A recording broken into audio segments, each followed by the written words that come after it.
നന്നായിട്ട് പഴുത്തൊരു പൈനാപ്പിൾ കിട്ടിയാൽ ഇത് ഇങ്ങനെ ഒന്ന് ചെയ്ത് നോക്കണം. അടിപൊളി ടേസ്റ്റാണ് കേട്ടോ. നമ്മളിത് ബീച്ചിലൊക്കെ പോകുമ്പോൾ മിക്കവരും കഴിച്ചിട്ടുണ്ടാവും. എന്നാലും ഒന്ന് നമ്മൾ വീട്ടിൽ ട്രൈ ചെയ്ത് നോക്കൂ, അടിപൊളിയാണ്. അപ്പോൾ അതിനായിട്ട് 1 സ്പൂൺ മുളക് പൊടി എടുത്തിട്ടുണ്ട്. ഇതിലേക്ക് ഉപ്പ് ചേർത്ത് കൊടുക്കുക. എന്നിട്ട് നന്നായിട്ടൊന്ന് മിക്സ് ചെയ്യുക. അതിന് ശേഷം മാത്രം വെളിച്ചെണ്ണ ഒഴിച്ച് കൊടുക്കുക. അപ്പോൾ ഞാൻ അറിയാതെ ആദ്യം ഓയിൽ ഒഴിച്ച് പോയിട്ടുണ്ടായിരുന്നു. അപ്പോൾ നമ്മൾ മിക്സ് ചെയ്യുമ്പോൾ കുറച്ച് ബുദ്ധിമുട്ടാണ്, ഇതിങ്ങനെ പെട്ടെന്ന് കട്ട കിട്ടും. അപ്പോൾ അതുകൊണ്ട് നിങ്ങൾ ഉപ്പും മുളക് പൊടിയും കൂടെ മിക്സ് ചെയ്തതിന് ശേഷം മാത്രം ഒരു നുള്ളു വെളിച്ചെണ്ണ ഒഴിച്ച് കൊടുക്കാവുള്ളൂ.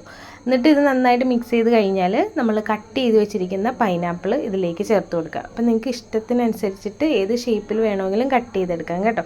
ഇനി ഇത് പൈനാപ്പിളിൻ്റെ എല്ലാ സൈഡിലും ആകുന്ന രീതിയിൽ നന്നായിട്ടൊന്ന് പെരട്ടിയെടുക്കുക. ഇനി ഇത് നേരെ നമുക്ക് കഴിക്കാം കേട്ടോ. അടിപൊളി ടേസ്റ്റാണ്. ഉപ്പും പുളിയും മധുരവും ഒക്കെ കൂടിയിട്ട് നല്ലൊരു ടേസ്റ്റി ആയിട്ടുള്ളൊരു ഐറ്റമാണ്.